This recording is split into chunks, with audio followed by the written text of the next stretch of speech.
Welcome back, everyone. Thanks for being here. Thanks for sticking around after that first panel. We won't disappoint you. We're going to keep things going with some amazing stuff. This next panel is called Ransomware Attacks, SEC, NYDFS, Other Regulatory Trends. So these are different kinds of experts. They're experts in cyber, but they're also experts in how regulation works, and especially relating to the various different types of entities, financial entities, retail, healthcare, whatever it is. There are so many regulatory issues. So let's get started. Let me tell you, leading this panel is Erez Liebermann from Debevoise. He's probably one of the most well-known and well-experienced and highly credentialed cyber lawyers. He's a litigation partner and a member of the data strategy and security group at Debevoise. What you will see from Erez's bio is his 10 years investigating and prosecuting global cyber and white-collar crimes, including as chief of the Computer Hacking and Intellectual Property section, the CHIPS at DOJ, where he led groundbreaking investigations involving cyber attacks. Let's see, 7-Eleven, JCPenney, Heartland, Hannaford, Visa, JetBlue, lots of them. But what you may miss from his bio is that there's something that sets Erez apart from just about every expert you'll hear from today. He spent 7 years as chief counsel of privacy and security at Prudential, where he supervised both the legal team and the IR team. Not every firm works that way. Financial firms have hundreds of regulators breathing down their necks, literally from all over the world, which makes his experience super interesting and super relevant. He's also the most connected incident response professional in history. He's crossed paths with just about everyone, which makes him the Kevin Bacon of incident response. So thanks for being here, Erez. Really good to see you. Kevin Bacon, I love it. Next up is Eric Gyasi from BakerHostetler. As counsel at BakerHostetler, Eric shepherds clients through catastrophic cybersecurity incidents, including data breaches, ransomware attacks, wire transfer fraud, bad levers, business email compromise, financial crimes, corporate espionage, state-sponsored critical infrastructure intrusions. He's also a member of the Data Security and Privacy Liability Working Group 11 on ransomware payments at the Sedona Conference. To me, what stands out about Eric is his level of community engagement, from coaching Little League to serving as a David Rockefeller Fellow at the Partnership for New York City, which is a year-long program preparing senior business executives for civic leadership. The level of engagement and dedication is not typical of incident response lawyers, probably more than anyone here, which says a lot about him as a person. So, Eric Gyasi for mayor, Eric Gyasi for government, Eric Gyasi for president. Let's go. Welcome, Eric. I didn't clear that for conflicts. All right, next up is David Navetta from Cooley, a partner who helps lead the mega firms. This is a mega firm practice in privacy, cybersecurity, technology law. What I find most interesting about David's background is his experience as former assistant general counsel for AIG's e-business risk solutions group in New York. I don't think we have anyone today with that kind of background.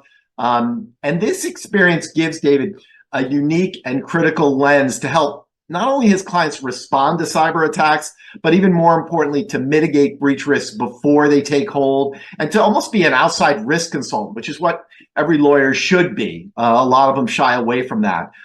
So David's kind of a combo of Mr. Wolf from Pulp Fiction, because he's a fixer, and Mr. T from when Mr. T was a bodyguard, because he is a sentinel of high-tech preventive maintenance. So welcome, David. Good to have you here. Thank you. I forgot my chains, but next time I'll bring them. Excellent. And next up is Sara Sendek, Managing Director of Cybersecurity and Data Privacy at FTI. You gotta love the bio of Sara. Why? Because she's the real deal. She was the first director of public affairs for the Cybersecurity and Infrastructure Security Agency, CISA, which you're going to hear a lot about, a relatively new agency. And let's face it, that's a job, Sara, right, where every day is kind of a bad day. But that's where crisis managers like Sara thrive. I don't know how people do this business. Every day is a crisis. She operated under the cybersecurity ethos of collective defense, of a partnership between private and public sectors, of trust and of transparency. And she cut her teeth as director of rapid response at the White House in the late 2000s. So her jobs as a former Fed She's got to excel at crisis management, and she's got to socialize some really bad news. And it makes her a combination of kind of Carrie Matheson from Homeland and Katie Couric from the Today Show. So I love this combination. I love this panel. Good luck to you guys today. Hope people will ask lots of questions because this is a rare opportunity. So thanks, Erez. Take it away. When you retire from your job as a crypto basher and an infamous crypto basher, you definitely have a job as a panel introducer, for sure. Thank you. Take care now. Thank you very much, John, for that introduction. I am delighted to moderate this panel. We really do have, I agree with everything John said about this panel and the panelists, fantastic group, and I want to jump into it. You might think that if we're talking about cybersecurity and regulatory, that we're going to spend some time analyzing the SEC's recent breach, but we're going to hold off on talking about that. It's an interesting breach. We don't know why they didn't have MFA on their Twitter account when they require so much about others. Instead, we are going to talk about what the SEC has put out for other companies. It's going to dominate the work streams of cybersecurity for sure for this upcoming year. And it's not limited to what the SEC has put out. They've got a rule out that came out and went effective on December 18th for publicly traded companies. They've got proposals that we expect in April for registered investment advisors, broker-dealers, and others. New York DFS amended their rule, industry-leading rule, really world ground-setting rule, just in November. We'll talk about that. CERCIA, others, so many things coming into focus this year. Operational resilience also kind of coming to the forefront. So I'm really delighted to work with these panelists. And without further ado, what we're going to do is we're going to set the stage a little bit with brief discussions of what the new rules are, and then we'll really talk about applying them kind of before an incident, during an incident, and after an incident, and how these regulations have impacted us. Dave, why don't we start with you and talk a little bit about the SEC regulations? Thanks, Erez. I think you're spot on. Regulators have been extremely active, and I think the SEC has plunged into the pool around data breach response and incident response. As many know, there is a new reporting rule for public companies that requires reporting of material cybersecurity incidents within 4 days of determining materiality for public companies.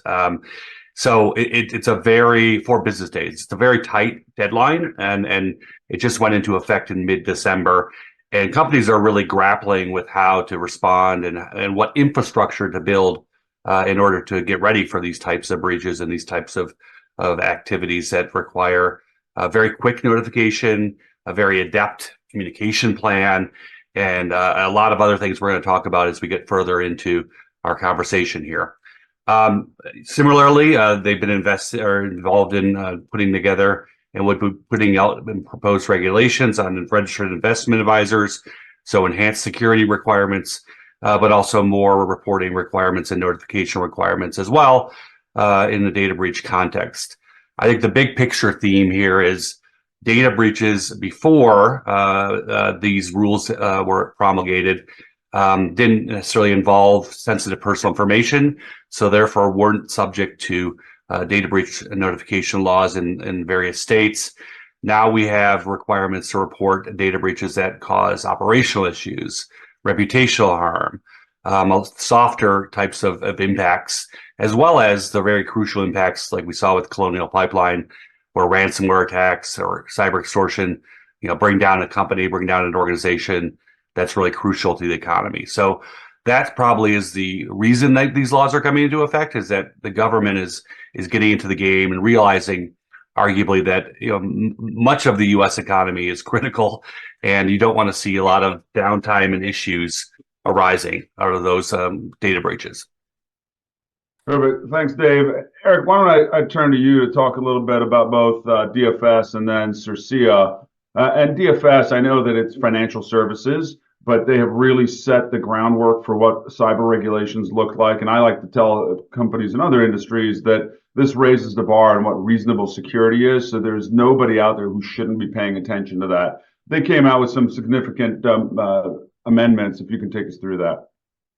That's a great point you make when you think about the groundbreaking nature of DFS and how prescriptive it is. I too tell clients that even if you're not a New York banking chartered company, a New York insurance company, or a New York financial services, rest assured that in 6, 12, 18 months, your sector regulator will be aping portions of this regulation as well. And Dave, to tie into what you said, I think you make an excellent point. If you look at the new DIFAS rules, the amendment, which I'll chime in a second, you realize very quickly regulators are moving away from government delineated PII. If that was Cybersecurity Regulation 101, well, we've now moved on to an advanced course where the focus now is on operational risk, reputational risk, and then infrastructure, defined broadly, risk as well. So when you look at the new DIFAS regulations, I think what's interesting is to the key takeaways. One, what kind of compliance regime is it? What kind of regime is it? It's a compliance regime. It's very prescriptive. There's an expectation as to things you're supposed to do, or as to your point about reasonable security, and that expectation will be tied on later with the certification regime. So that's the first takeaway.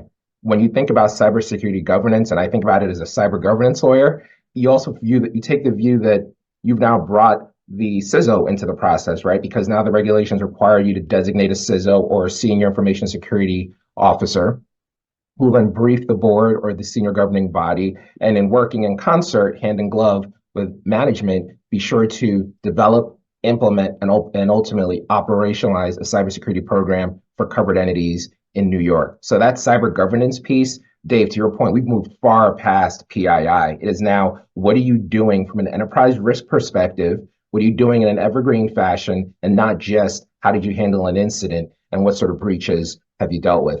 And for the audience, I'll just tick off a couple of the prospective elements, which is key to remember. But when you think about things like risk assessments, when you think about the fact that it's asking for access privileges and management, or even something as simple as asset management and data protection, the DIFAS rules are extremely prescriptive, and it's worth taking through to ensure that you're in full compliance.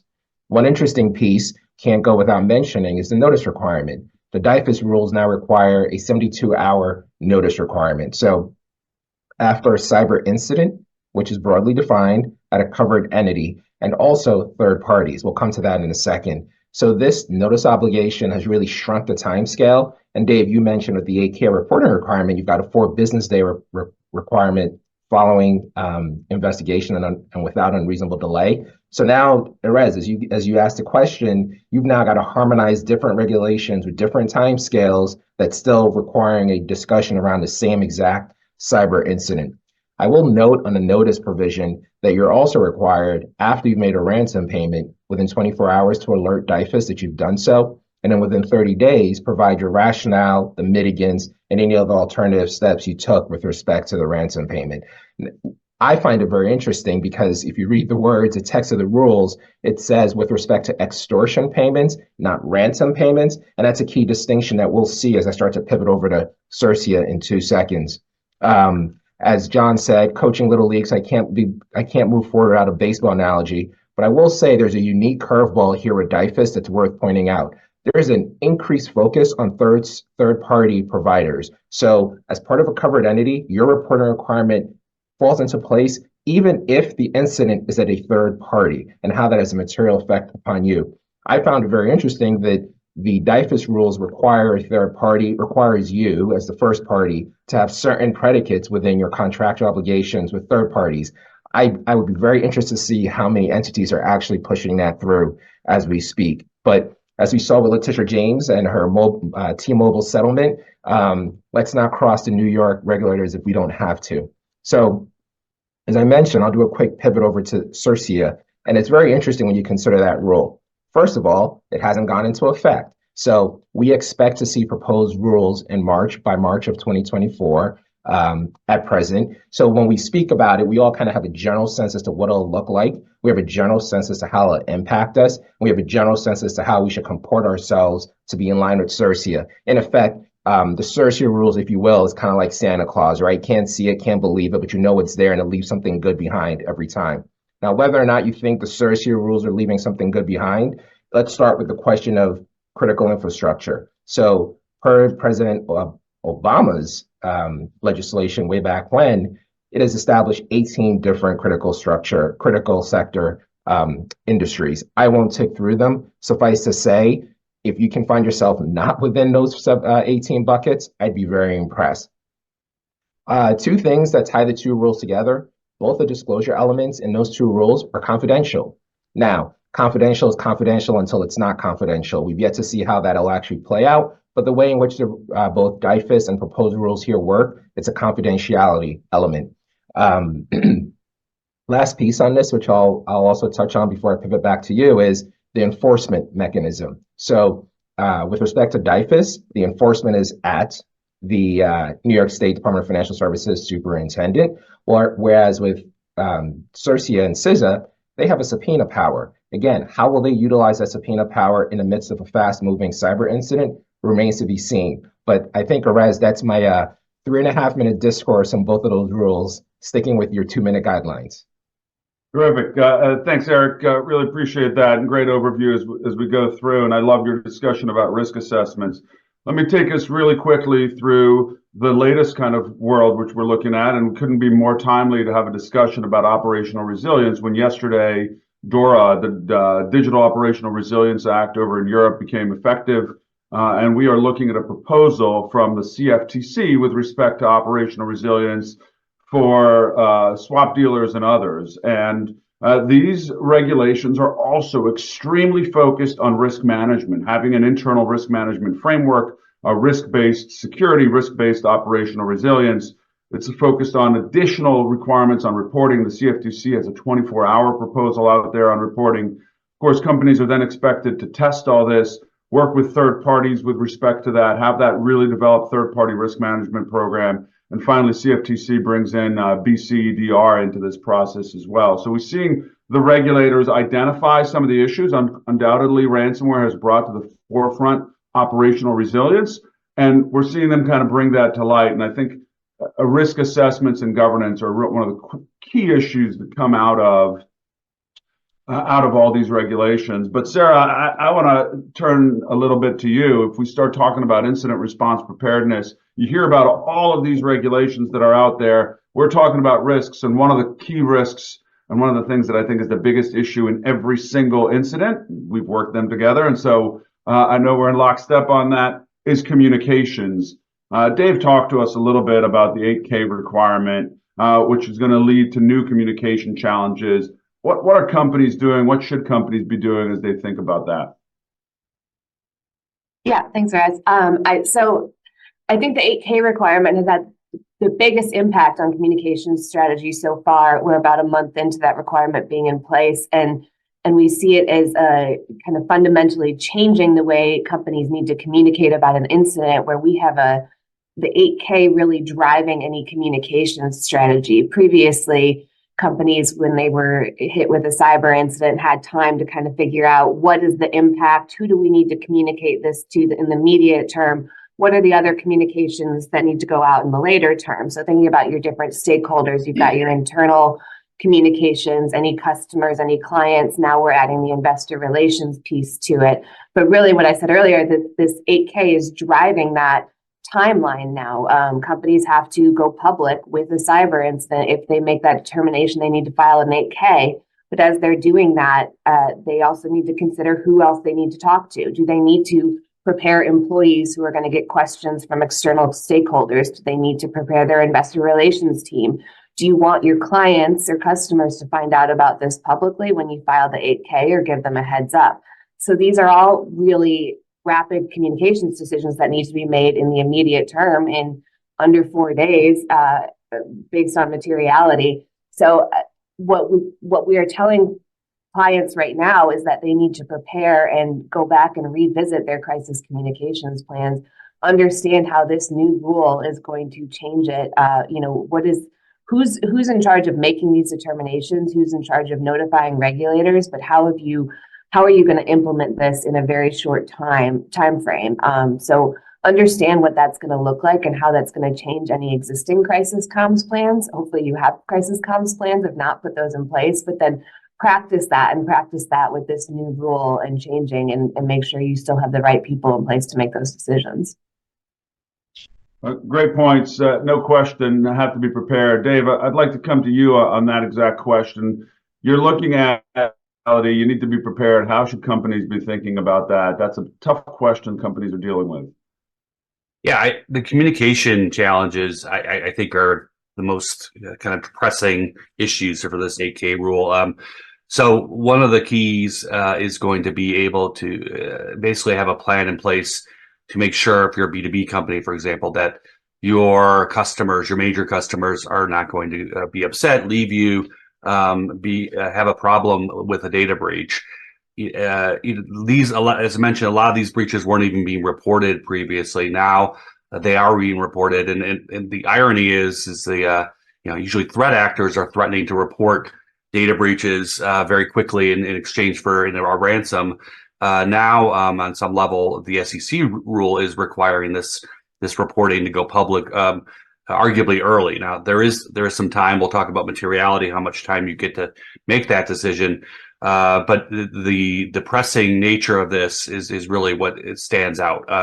You can't just go out with an 8K without having an entire communication edifice behind it, because there are so many other stakeholders who will come into play once that 8K goes out.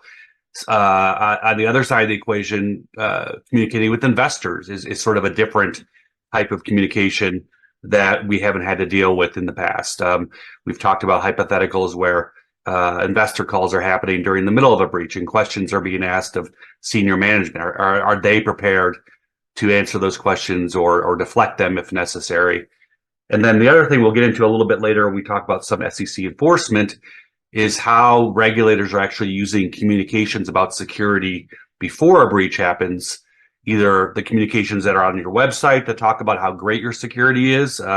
Usually the marketing department is putting those out and maybe overstating some things in certain cases. Your communications in the 10K, which is also part of the SEC rule.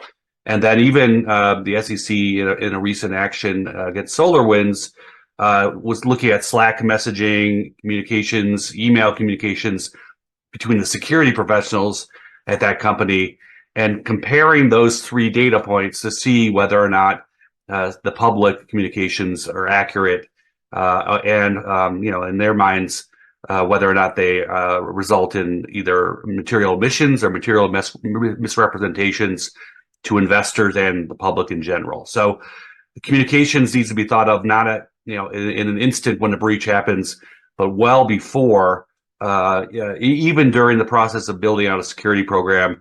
And we've actually started doing training for security professionals around how to communicate amongst themselves, but also to the board and others around data security issues. Right, and we'll come back to that. Eric, one question that always comes up around 8Ks, and we'll spend a little time talking a little more about determining whether it's material, but is whether we can have a delay in that provision. Can we make a delayed notification? Can you take us through what the guidance has been on that? Well, that's a great question, Erez, because it comes up, and I think the short answer is no, but I'll take a more nuanced view. Every GC and every senior CEO and manager always asks the question, well, why am I not able to request a delay? And what's interesting here is that the DOJ, Department of Justice, as well as the FBI came together and provided the logistics behind the request of the delay.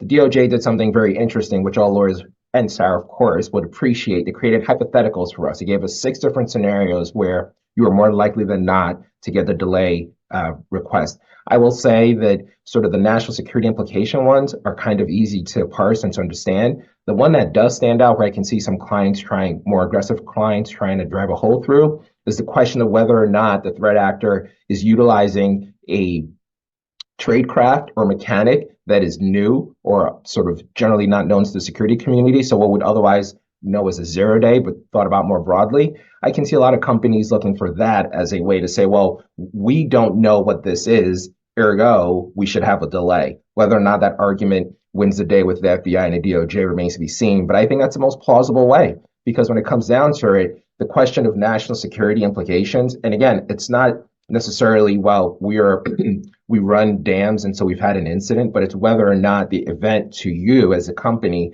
would have potential ramifications for others downstream. So, it's a nuance. It's a great question. In some respects, I applaud the SEC for putting in that bit of loophole, if you will, because it allows them to blunt the question of, well, what about me if I'm a special snowflake? When in reality, when you look at what the DOJ and the FBI have promulgated, the chances of actually threading that needle is going to be very, very few and far between for most organizations. Right.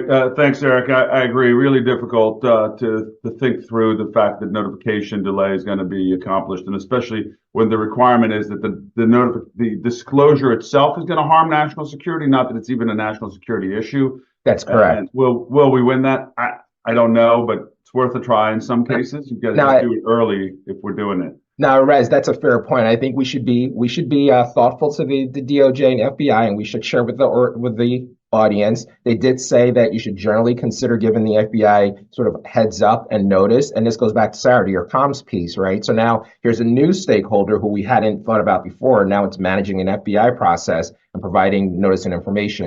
And if you look at the words on paper, it's not specifically clear that the notice to the FBI is confidential. So Sara, that just makes your life just that much harder. One more stakeholder to manage. One thing we're talking about, Sara, I'm going to come back to you in a minute. Is this 8K? I can't stress enough, if we combine the points that Sara and Dave were making about materiality and the 8K, having that plan in place and understanding how it's going to go from the technical incident response team to the disclosure committee at the end of the day. And I really don't think that it's going from an incident responder to a disclosure committee, which is usually top of the house. There's got to be an internal process, maybe a triage process, and in which you're considering, is this incident one that needs to be considered even for the 8K? Should it get to that disclosure committee? How are we going to do that escalation, and how are we going to ultimately decide on materiality? Dave, I want to come back to you to spend a little time on that, and I want to combine that with a question we received from the audience and encourage other questions, which is, do we recommend reporting to the FBI before we submit an 8K publicly? Sara, would love your comments on that as well. Dave?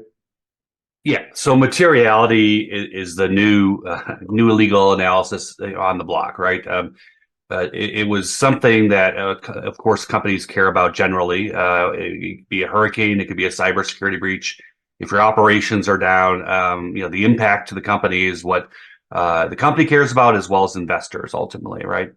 The rule basically, while it has a 4 business day requirement from the point that you determine materiality, you have some time as an organization to determine materiality without unreasonable delay after you've discovered a cybersecurity incident. So one of the key factors in the materiality decision is that timing element. And I think one of my concerns is that a lot of companies are going to, especially if they haven't dealt with materiality determinations or data breaches before because they don't have PII, they're going to have knee-jerk reaction type notifications, right? Where they feel that 4-day business day clock is ticking. The reality is, I would argue, is that if you're conducting a reasonable investigation, there isn't any unusual gaps in that investigation, and you're really trying to figure out what happened, as well as the new types of information, what the impact is to the organization. All of that information you need to gather up is necessary to make the materiality decision in the first place. So that does give you some time. However, the other end of that is the threat actors are usually, if it's a ransomware attack or a cyber extortion event, putting pressure on you to report early because they're threatening to go out publicly before the organization. So there's this tension between the threat actors' threats to release and the timing of that, and the timing of the 8K, and companies wanting to get ahead of the threat actor and to be talking about. And Sara, this is I know a very important part of the communication strategy, talking about the data breach before someone else is talking about it, and especially the threat actors.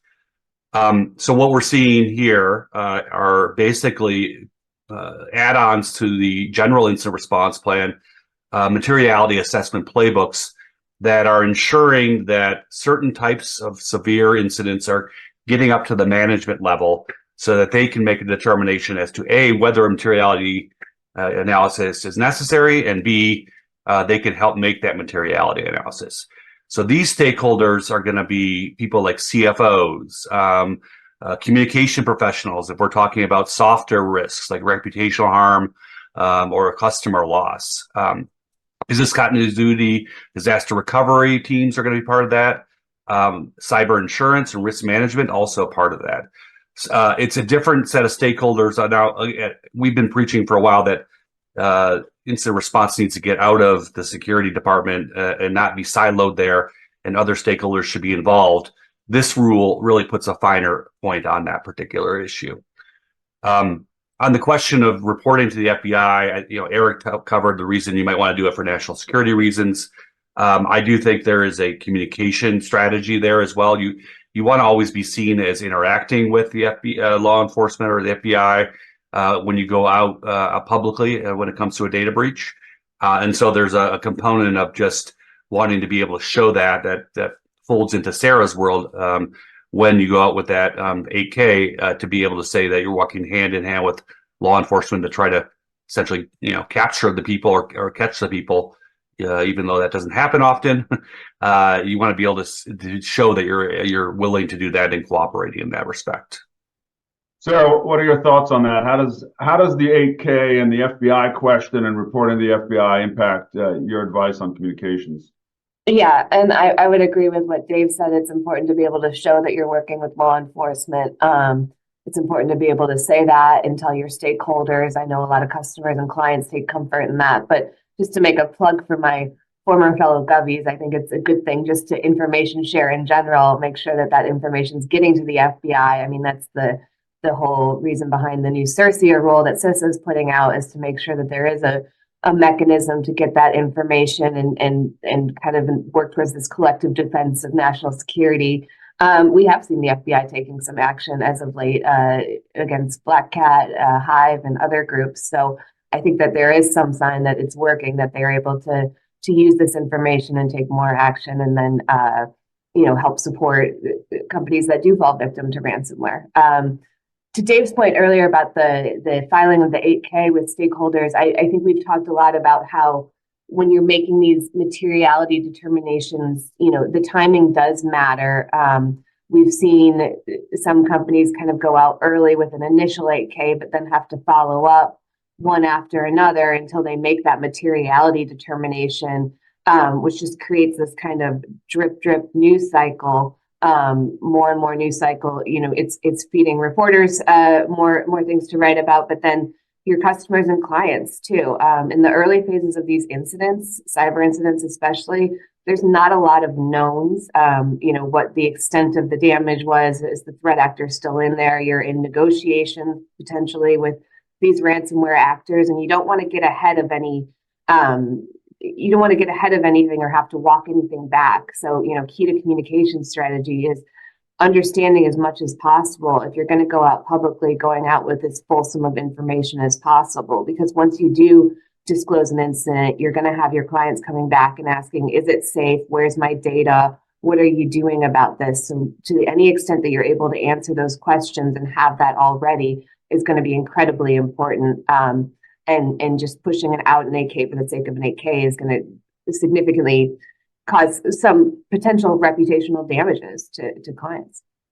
Yeah, no question. A lot of really tough decisions about the 8K. One of the toughest ones is what is materiality? And Dave, let me come back to you. How do we define that? What are you recommending there?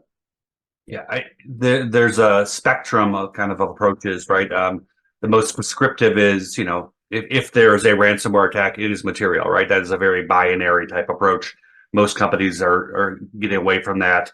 On the other end of the spectrum is ad hoc, where you don't really have a framework for determining materiality thought up ahead of time. In the middle is the sort of the criteria-based approach that we're seeing kind of rising to the surface, whereby companies try to identify certain scenarios that could happen that could cause a material impact, and the criteria for analyzing quantitative and qualitative risks associated with that particular scenario. The criteria approach gives a little flexibility because you can kind of analyze each criteria independently, but also together.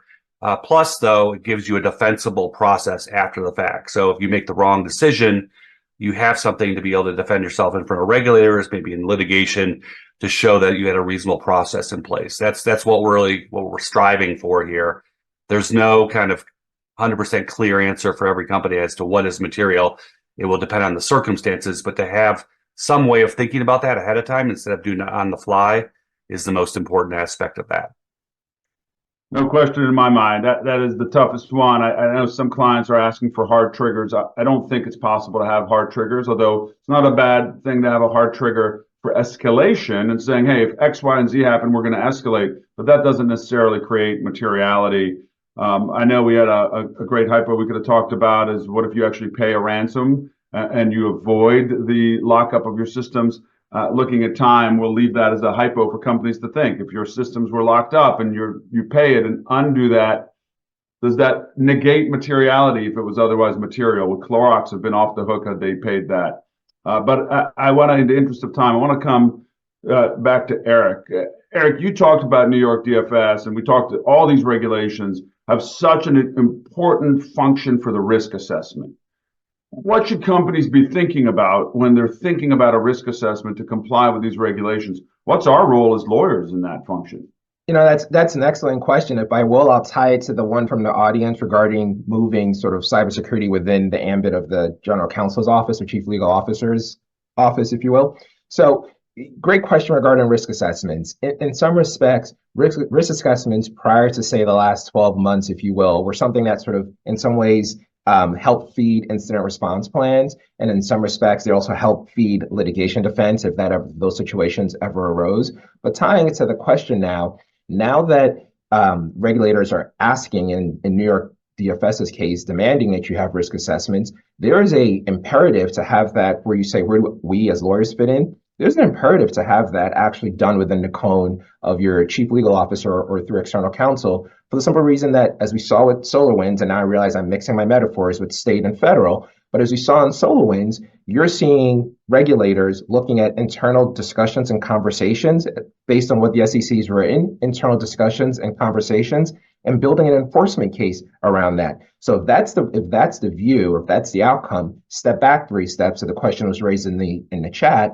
Then yes, there is a significant reason and imperative to consider running these risk assessments through the chief legal officer's office, so you can at least establish whether you can maintain a privilege is one thing or another, but at least establish the privilege in the beginning and see how far you can get with the regulator. So the question that was raised, I think, is a great question. We're now seeing some clients who are now creating these X roles where there are individuals who sit in legal, but then also have a dotted line into the CISO. Whether or not they can actually fend off a privilege request is certainly something we'll see down the line, but companies are becoming thoughtful about that and thinking of moving more of these cybersecurity issues into the legal function, because ultimately, when you get it wrong, as Dave said, when you get it wrong, you're seeing regulatory enforcement, you're seeing litigation. So as a result, let's think about it that way from that perspective.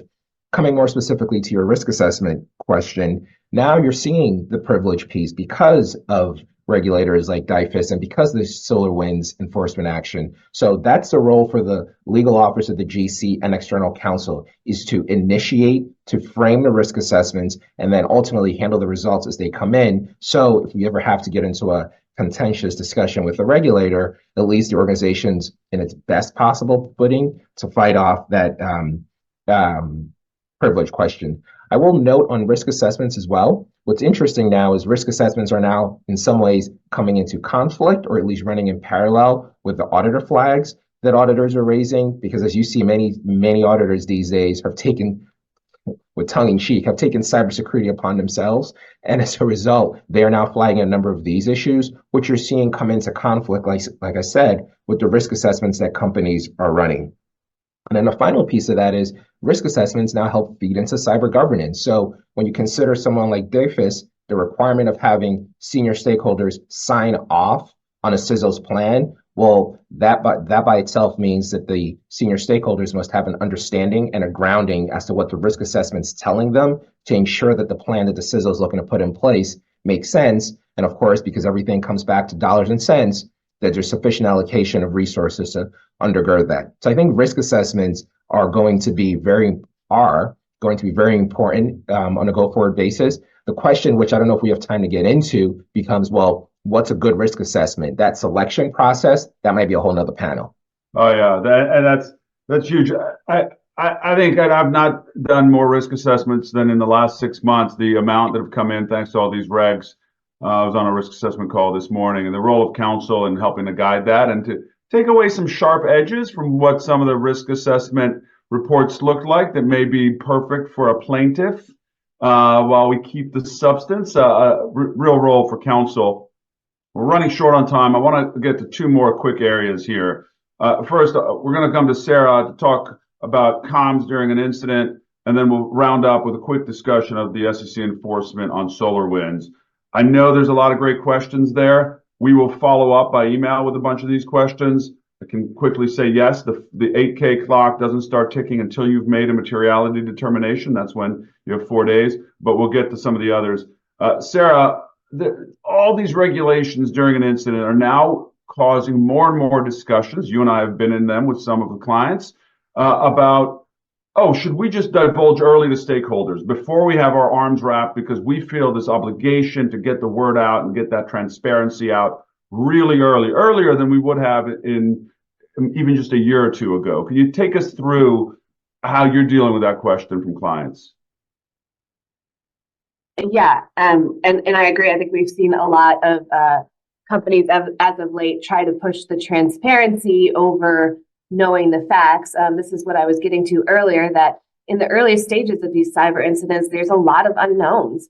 There's just a lot that we don't know about the extent of the threat, where it still exists in the system, how they got in. And these are all questions that your stakeholders are going to want answers to, and immediately. So there's the urge to go out and say, we've had an incident, we don't know anything else. But then what happens is it pushes this sort of domino effect of stakeholder questions. Your employees want to know if their data is safe. They want to know how they're getting questions from other stakeholders that they're being asked to respond to. You've got customers that have security questions now. We've seen a lot of customers and clients start to disconnect their systems if you can't adequately answer their security questions about what's happening, what your incident response looks like, what data loss there's been, and it can cause some serious long-term damage, reputational damage for your company, which could, I think, Dave, we've talked about this before, could generally change the materiality determination too. If you are not in a place where you have a good crisis communications plan ready and you have the answers, you can change, what you can fundamentally change the reception that you have from your clients and your customers. If you're not able to answer their questions, if you just tell them you've had a ransomware incident and can't tell them anything else, that's going to be way more problematic down the line than just saying we're being transparent and this is what we're telling you. Yeah, really tough call, because obviously transparency is a great goal. It's a great goal from customer perspective. It's a great goal with regulators, but transparency without having facts can lead to confusion and disharmony as opposed to the goal that we're achieving. Running short on time, but it's hard to not talk about regulators and then and leave out the discussion of CISOs and liability. And recently we had the enforcement action, the complaint against the CISO of SolarWinds, and speaking of communications, it examined everything under the sun, not just SEC-based disclosures, but also at webinars and on security statements and everything else. Dave, what should CISOs be thinking about and takeaways about that when you look at that enforcement action of the complaint? Yeah, Erez, you mentioned the sharp edges of some reporting from a risk assessment point of view. There's, rightfully so, CISOs are now being named individually in SEC actions, and at least one has been convicted in a data breach context, right? The communications and the pressure they're feeling to be very, very transparent, forthright about what's going on in their security department and how the companies are doing security is becoming more important. But we're seeing a little bit of an overreaction, I would argue, in that the reporting is so stark and kind of sky is falling in some cases that it actually could be harmful down in the back end if you're talking about regulators or plaintiffs. So I think the takeaway from SolarWinds is think about communications not only during the breach but before a breach, and you want to ensure consistency in communications, but that they're also measured in terms of how you communicate. At the same time, we have to say CISOs need to do their job. So if something really is bad and needs to be fixed, that needs to be communicated as well. So we shouldn't let sort of the regulatory risk undermine the security improvements that would come out of these communications. It's going to be a fine balance, I think. And again, for better or worse out there, lawyers are getting more involved in that process of putting together those communications. And I see that Bruce has joined us. I want to thank everyone. I want to give Eric one last word because I promised him one last word. But thank everyone again for joining us today and for having us. Well, thank you very much. It was a wonderful panel. The last word on this is, at the end of the day, cybersecurity is now an enterprise risk issue, and it's an evergreen enterprise risk issue, and it will take a cross-functional team of internal stakeholders working hand in glove with external stakeholders to see companies through, to navigate the landmines, and to come clean on the other side. Thank you. Thanks all. Hey, thanks, Eric. Erez, well done. Sara, Dave, terrific panel. Thank you all so much.